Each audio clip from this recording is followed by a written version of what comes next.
waliwo omwana Brian Muyibwa myaka 9 atabudde abasuubuzi abakolera ku Kampala Road ng'asiiba abakabirira nga bw'anoonya maama we. Lwaki wava ewaka?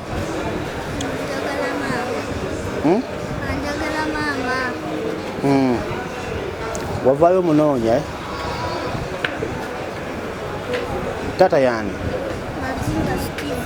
Olaba emyezi giringanga 2-3 kuba mulabidde ebbanga nzima ndaba ebbanga ligenzegenzeka emyezi nga 2-3. Nasooka ne mulabako n'abaana ne ndowooza nti alina famire kuba waliwo abaana abayitawo nga balonda ebibokisi ne basaba obucupa nga ndowooza oba alina famire gy'avaamu ne bajja eno ne banoonya mu yali holiday naye nagenda okulaba nga mulaba n'abasajja ba booda nga bamunaaza ogenda okubuuliza nga bagamba omwana asula kasasiro ayitawo asula wali eri mu kkubo wali Kampala Road mu busubi bwenkuba bwetonnya najja ne yeebakayo era olaba nti kaana kaagala nnyo embeera y'okubeera mu kati kaagala kubeera ku sipiidi era wakazanyi ne badde wano waako wano wala embeera zaako zakubeera mu bantu era wali abeerawo lwanaakola nti naye olaba tayagala nakubeerayo eri ajja n'abeera ne badde banne waako wano nabe basulaako.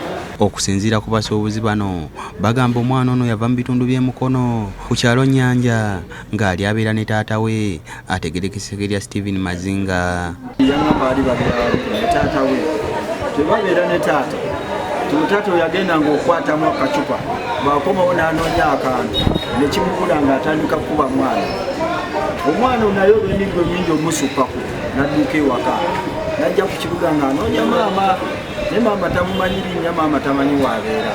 Abasuubuzi abalala basabye abazadde naddala bamaama nti bulijjo baba nga bafunye obutakkaanya ne babba baabwe bagendenga n'abaana baabwe. maama yonna gy'oli ono Brian mutabanyiwo asula mu mpewo asula ku kasasiro alya ku kasasiro aweva maki abamu babadde bamuwa naye nga tebanabamu abadde nga alya ku kasasiro nkusaba n'omutima obuwombeefu jangu onoonya omwana wo maama ne taata ne jjajja kubanga agamba ne jjajja we naye abeera ku kyalo Nyange.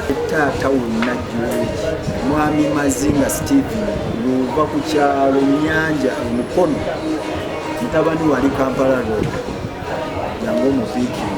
David Tamale yakusakidde gwireno ku Lwabukedde TV.